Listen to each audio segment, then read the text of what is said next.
Chance تھا اور انہوں نے جس طریقے سے پذیرائی بخشی ہے ہمیں وہ ناقابل فراموش ہے اور تاریخ انشاءاللہ اس کو بلا نہیں سکے گی۔ جب ہم ملک میں ایک آئین رکھتے ہیں اور آئین ہمارے صوبوں کو کے اختیارات کا بھی تعین کرتا ہے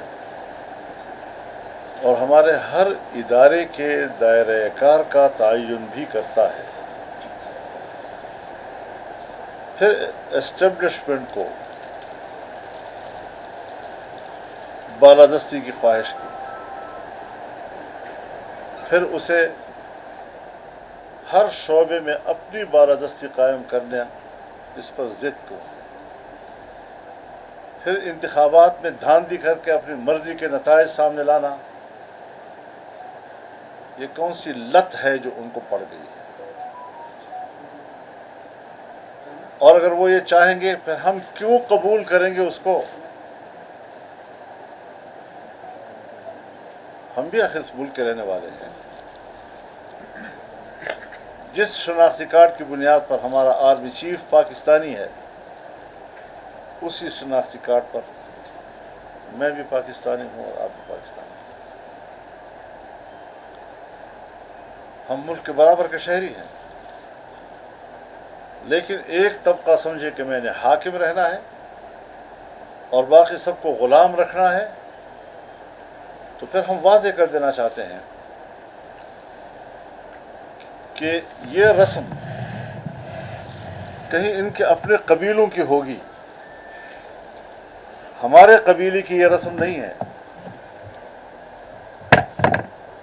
ہماری 200-300 سالہ تاریخ غلامی کے خلاف جنگ لڑنے کی اور قربانیاں دینے کی۔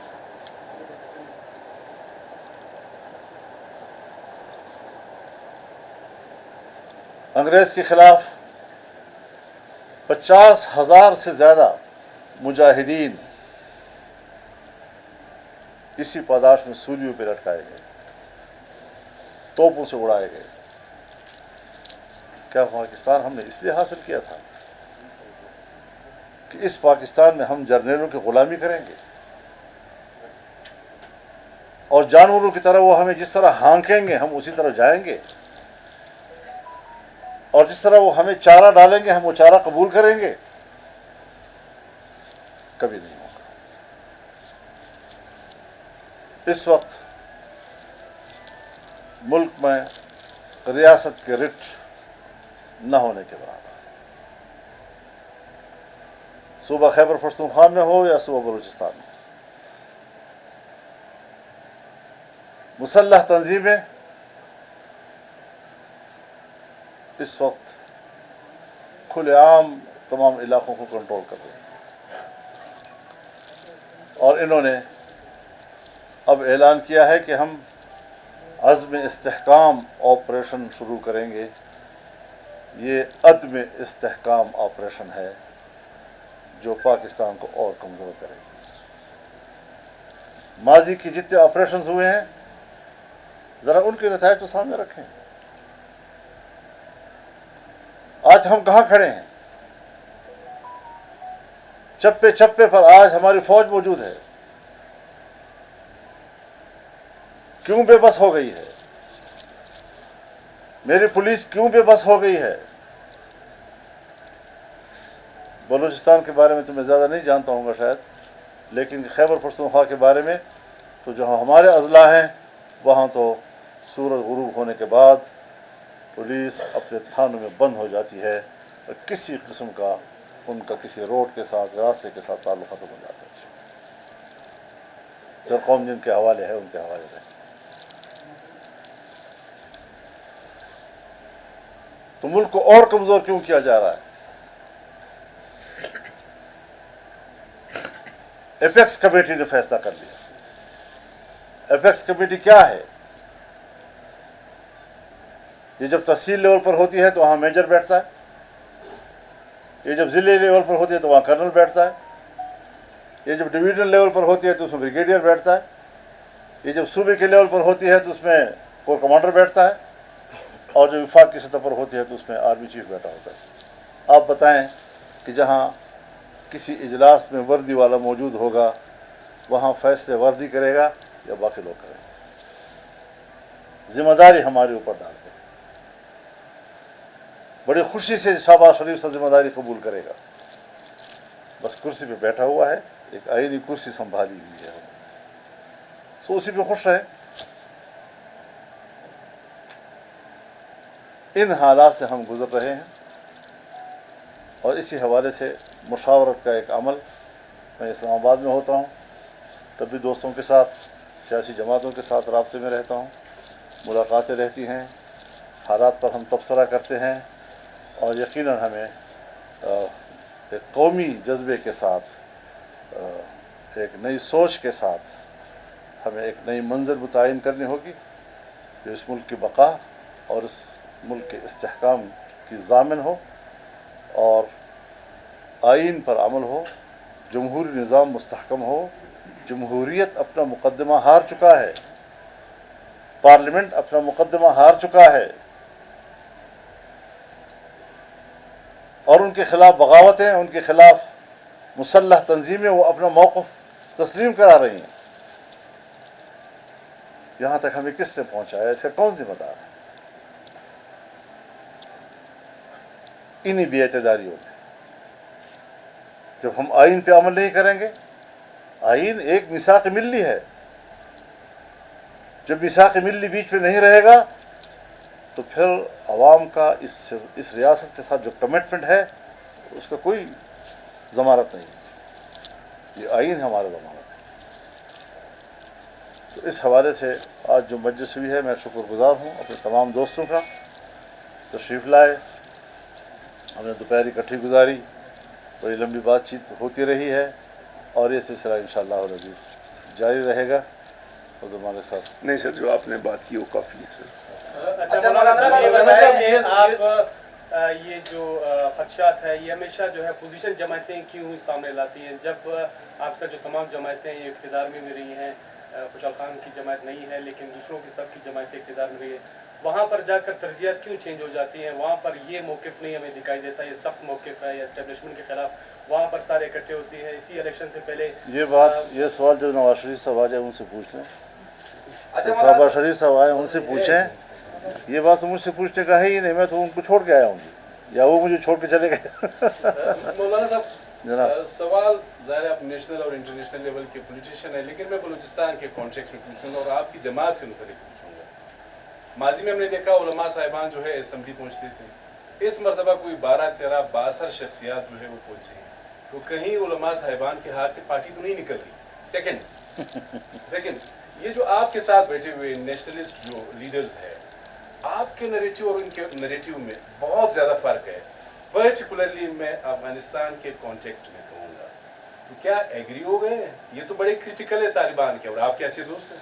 2 سوال ہیں جی، بڑے اچھے سوالات ہیں اور یہ سوالات رہیں گے، اور اس کے باوجود دنیا چلتی رہے گی۔ دنیا چلتی رہے گی۔ دیکھیے، جہاں تک جمعیت علماء اسلام کا تعلق ہے، جمعیت علماء اسلام بظاہر تو ٹھیک ہے، علماء کا لفظ اس میں موجود ہے، لیکن یہ پاکستان جماعت ہے، اور اس کو ہم نے صرف علماء کے سرکل تک محدود نہیں رکھا، اس کو ہم نے کسی مسلک تک محدود نہیں رکھا، ایک مکتب فکر تک ہم نے اس کو محدود نہیں رکھا، اس کو ملک کے عوام کی جماعت بنایا ہے۔ اور آج جو منظر آپ کو نظر آ رہا ہے یہ تو ٹھیک ہے، بظاہر جو نقشہ آیا ہے، آپ کا سوال بالکل جچتا ہے اس حوالے سے، لیکن اگر ایک غیر عالم دین بھی ہماری ٹکٹ پر کامیاب ہوگا، ہم اس کو بھی وہی احترام دیں گے جو اگر ہم ایک اپنے عالم دین کو دیتے ہیں۔ جب ہم نے جماعت کو اتنا پھیلایا ہے اور آج وہ لوگ جمعیت میں آئے ہیں اور انہیں یہ نہیں دیکھا کہ میں مولوی صاحب کی پارٹی میں جا رہا ہوں، نواب ہے، سردار ہے، جو بھی ہے اور جمعیت میں آ رہا ہے، تو ہم خوش آمدید کہتے ہیں اور ہم نے ان کو خوش آمدید کہا ہے۔ اور آج اگر انہوں نے اپنے حلقوں میں الیکشن جیتا ہے تو اس تفریق میں ہم جمعیت کو مبتلا نہیں کریں گے کہ یہ علماء ونگ ہے اور یہ سرداران ونگ ہے، یہ نوابان ونگ ہے، یہ پاکستان کے عوام کی جماعت ہے۔ جہاں تک ہے قوم پرست جماعتوں کی باتیں، ہم سیاسی لوگ ہیں، ہم بہت سی ایشوز پہ اختلاف کریں گے، उनका अपना नुक़्ता नज़र होगा, हमारा अपना नुक़्ता नज़र होगा, उनका अपना तजिया होगा, हमारा अपना तजिया होगा, लेकिन हम एक छत के नीचे रहने वाले लोग। जिस तरह हिंदुस्तान तकसीम हुआ, हिंदुस्तान तकसीम होने के बाद जो लोग यहाँ रह गए उन्होंने हर चंद के तकसीम के फ़लसफ़े से इख्तलाफ किया था, लेकिन फिर एक ही छत के नीचे उन्होंने इस मुल्क को बनाने के लिए किरदार अदा किया। फिर बंगाल हमसे टूट गया, फिर उसके बाद हम यहाँ आधे रह गए, फिर जो इस छत के नीचे थे उन्होंने फिर इस मुल्क को मुस्तहकम बनाने के लिए काम शुरू किया। तो हम आज भी वो लोग हैं कि जिनका मुस्तक़बिल एक है, जिनका आने वाला मुस्तक़बिल में छत एक है। एक मुल्क पाकिस्तान में एक छत के नीचे हम रहना चाहते हैं, हम इस छत को तोड़ना नहीं चाहते। तो मुल्क एक है, उस पर इत्तेफाक है। अगर कुछ शिक्कों पर हमारा इख्तिलाफ राय हो जाता है तो क्या हमें ज़िंदगी पर भी इख्तिलाफ है? वो भी ज़िंदा रहना चाहते हैं, हम भी ज़िंदा रहना चाहते हैं। बीमार हो गया तो वो भी सेहतमंद होना चाहता है, हम भी सेहतमंद होना चाहते हैं। इससे कौन इनकार कर सकता है? भूख लग जाती है तो वो भी खाना के मोहताज है, हम भी खाने के मोहताज हैं। प्यास लग जाए तो वो भी पीने के मोहताज है, हम भी पीने के मोहताज हैं। तो इतने मुश्तरकात के बावजूद आपको सिर्फ वो नुकात नज़र आ गया जिस पर हमारे कहीं इख्तिलाफ आ अच्छा मौलाना साहब, ये मनसब के सतह पर भी एक इस तरह का इत्तेहाद बना उधर भी हुआ है। जाना है इसलिए नहीं, ठीक है, जरा सुन मौलाना साहब, काफी अरसे के बाद काफी अर्से बाद आए, कुछ सवाल जरा सुन ले। मरकज की सतह पर भी एक इत्तेहाद कायम है, वो भी कमोबेश इसी पैटर्न पर है कि हम आइन की बालादस्ती, पार्लियामेंट की और सिविल सुपरमेसी के लिए लड़ रहे हैं। क्या ये इत्तेहाद उस इत्तेहाद के साथ किसी किस्म के राब्ते में है? क्या आपकी पर्टिकुलरली आपकी जो है उनके साथ राब्ते भी हैं, मुलाकातें भी हुई हैं? आपकी जमात के हद तक उनके साथ मिला जाएगा या कोई इम्कान ही मौजूद नहीं है इस इत्तेहाद का या आपके वहाँ जाने का? मैं आपको इसका जवाब देता हूँ, लेकिन इस एहसास के साथ नहीं कि मैं खुदा न खास्ता उन पर कोई तनकीद कर रहा हूँ, सिर्फ आपको समझाने के लिए कि जिस तरह आज हम इकट्ठे हैं या इससे पहले अमल खान आए थे तो उनके साथ एक मुशावरत हुई। अगर इसी तरह की मुशावरत उस इत्तेहाद के बनने से पहले हो जाती तो शायद सूरत हाल ज़रा उससे कुछ मुख्तलिफ होती है, लेकिन उन्होंने एक इत्तेहाद कर लिया है तो हम इत्तेहाद को तो मुखालफत नहीं कर रहे हैं, ठीक है कर लिया है, लेकिन फिर भी राब्तों का सिलसिला उनके साथ भी बरकरार है। बातें चलती रहती हैं, कभी वो तशरीफ़ ले आए, कभी हम मिलिए, कभी पार्लियामेंट में मिल लिए। तो ये सियासी लोगों की बाहमी जो मुशावरत है ये सिलसिला चलना चाहिए, और अगर उन्होंने एक इत्तेहाद बना लिया है तो उसके एहतराम के साथ साथ सोच पर तो कोई पाबंदी नहीं है। सोच तो सब सियासी लोगों की होगी और चलती रहेगी, और इंशाअल्लाह और अज़ीज़ इसके बेहतर नताइज आएंगे। हम उस इत्तेहाद को भी कोई मनफी नज़र से नहीं देख रहे हैं, लेकिन अगर मुशावरत उस पर हो जाती तो शायद उसका नक्शा कुछ और होता। मौलाना साहब, चमन में हज़ारों लोग 8 महीने से एहतजाज में तलब बैठा हुआ है, इसका कोई हल नहीं निकल रहा है। गवर्नमेंट उनके मुतालबात मान नहीं रही है, सियासी क़यादत जाती है, तकरीरें करके वापस चली जाती है, कोई इसका मुस्तक़बिल। इसीलिए तो मैं जाता नहीं हूँ। देखिए, जहाँ तक परलत का ताल्लुक़ है, ये सरहद पर बसने वाले लोग, ये सिर्फ चमन में नहीं है, ये पूरे इस पाक अफगान बॉर्डर के ऊपर बाजवड़ तक जाएं, हर जगह ये सूरत हाल है। और जहाँ भी दुनिया में दो मुल्कों के सरहदात मिलते हैं, उन सरहदात पर आबादियाँ जो होती हैं उनको कुछ खुसूसी मराहत हासिल होती हैं ताकि वो अपने रोज़गार तो करें। आज 9 महीने से ये लोग बैठे हुए हैं। मैं उस क़ुव्वत को जो 1000 बार कहे कि मैं रियासत का मुहाफ़िज़ हूँ और रियासत के लिए मेरा सब कुछ कुर्बान, लेकिन मैं आज इन लोगों की इस हालत को देखकर रियासत के उन इदारों को शक़ीउल क़ल्ब के नाम से पुकारूँगा। वो कोई रहमदिल लोग नहीं हैं, कहते हैं मुल्क पर रहम कर रहे हैं। मुल्क पर रहम तब नज़र आएगा जब आप मुल्क के और रियासत के लोगों पर रहम करेंगे। आज उनके पास मुतबादल रोज़गार नहीं है, आपने उन पर पाबंदियाँ लगा दी हैं। वो दिन में जो बच्चों के लिए कमाते थे वो नहीं हैं। आज उनके घरों की ख़वातीन ने अपने ज़ेवरात बेच दिए हैं, अपनी बालियाँ बेच दी हैं उन्होंने, और इससे वो सुबह शाम के खाने की फ़िक्रमंद हैं, वो ख़त्म हो गए हैं। तो अब घरों के दरवाजे और खिड़कियाँ बेच रहे हैं कि किसी तरीके से तो हमारे कोई शाम की रोटी का इंतज़ाम हो सके। क्या अपनी आबादी के लोगों के साथ ये रवैया, ये शकावत क़ल्ब नहीं है तो और क्या है? लिहाजा रियासत बेरहम हो चुकी है, उनके रवैये बेरहम हो चुके हैं, वो अपने अवाम को पता नहीं क्या दुश्मन अवाम समझते हैं, और वो दुश्मन के साथ जो रवैया रखा जाता है वो आज हमारे इस परलत के लोगों के साथ रखा जाता है। इसका हल है, निकाला गया है, लेकिन बातचीत मानने के बावजूद ये उस पर अमल नहीं करे तो हम क्या कर सकते हैं। मौलाना साहब, मेरे भी दो सवाल है। एक ये है कि ऑपरेशन इस्तेहकाम के हवाले से अदम इस्तेहकाम ये आप क्या समझते हो कि ये किसकी ईमा पर किया जा रहा है? दूसरा सवाल, आप सियासत और बिलखसूस इलेक्शन में इस्टेब्लिशमेंट पर एतराज़ लगा रहे हैं कि वो उनकी मुदाखलत की वजह से ये सब कुछ हो पाया है, तो आपके नशिस्त में बैठे हुए आपके पास खुशाब खान की जमात का सबसे अहम एतराज़ ये है कि उनकी नशिस्त आपकी पार्टी को दी गई है। इस हवाले से आपकी पार्टी का क्या मौक़िफ़ है? ये छोटा सवाल है, इसको छोड़ो, चलते रहते हैं बातें जो है उनसे ली गई है आपकी पार्टी जी। को, ये आप कैसे कह सकते हैं? इनका एतराज़ है आपके साथ। आपका एतराज़ है, इनका नहीं है। कोई एतराज़, इनका कोई एतराज़ सामने नहीं ये आया। आज कह दें एतराज़ नहीं तो आप बता दें। तो आपको क्या शौक है कि एक लोग इत्तेहाद के लिए बैठे हुए हैं और तुम्हें किसने भेजा है कि इसको तफुताश करने के लिए सवाल करो? हम भी 80-40 साल मैंने सियासत में गुजारे हैं। जब सहाफ़ी मुंह से सवाल निकालता है तो मुझे फौरन पता चल जाता है कि सवाल कहाँ से आया है। हाँ, मैं भी आपका बाप हूँ इस बात में। मौलाना साहब, जिस एस्टेब्लिशमेंट पे आप तनकीद कर रहे हैं, माजी में जब ये लोग इक़्तिदार में आए तो हमारी सियासी पार्टियों ने मिठाइयाँ बांटी हैं, उनको हाथ पहनाए हैं, वो उस टाइम गलत थे या आज आप लोग गलत हैं? नहीं, ये आप उनसे पूछें कि उस वक्त उन्होंने सियासतदानों को गले क्यों लगाया और आज क्यों गले लगाया। सियासतदानों ने उनको गले लगाया? नहीं, सियासतदान ने कभी गले नहीं लगाया। सियासतदानों को एक तबका मत समझो, वो होते सियासतदान, कहलाते सियासतदान हैं, लेकिन उनकी जो सियासी तारीख़ होती है, जो सियासी रविश होती है, जो सियासी फ़िक्र होता है, जो ज़ाविया नज़र होता है, वो हमेशा इस्टेब्लिशमेंट के ग़ुलामाना होता है। और अगर हमारे मौक़िफ़ के मुताबिक कोई बात सामने आती है, चाहे वो जनरल करे, चाहे वो ब्यूरोक्रेट करे, चाहे वो सियासतदान करे, हम उसको कबूल करेंगे। लेकिन अगर मुखालफत में भी नाजायज़ बात हो और फिर भी हम कबूल करें तो फिर आप इस बात कर सकते हैं। मौलाना साहब ने कहा कौमी सतह पे मजमूई तौर पर क्या समझते हैं कि इस वक्त आप और दूसरा इत्तेहाद अपोजिशन की दोनों स्टैंड ये ले रहे इस्टेब्लिशमेंट है, एतराज़ात दोनों के मिले जुले हैं, आप ख्वाहिश रखते हैं कि कौमी सतह पर इकट्ठा होना होगा?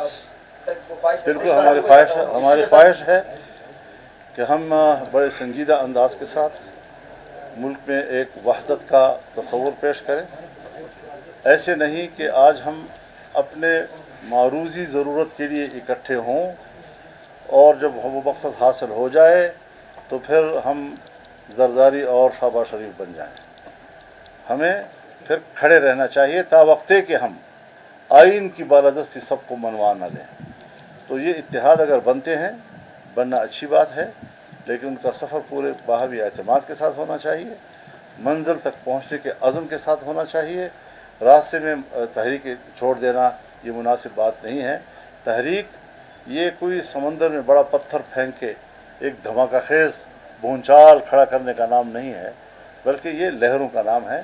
वो चलती हैं, मद्दोजज़र का शिकार होती हैं, नशेब फराज का शिकार होती हैं और बिल आखिर साहिल पे जाकर दम देती हैं। बताइए कि जैसे बात सुन रहे हैं बलूचिस्तान हुकूमत की तब्दीली के हवाले से, तो उसमें जमीयत के इक़्तिदार को बड़ी अहमियत दी जा रही है, आप क्या कहेंगे? ये खबर आपकी एक फेक आईडी से ली गई है, तो आप समझ लें, आपको भी पता है कि एक फेक आईडी से ये खबर चली है ताकि आप हमें परेशान करें, बस और क्या। Thank you sir.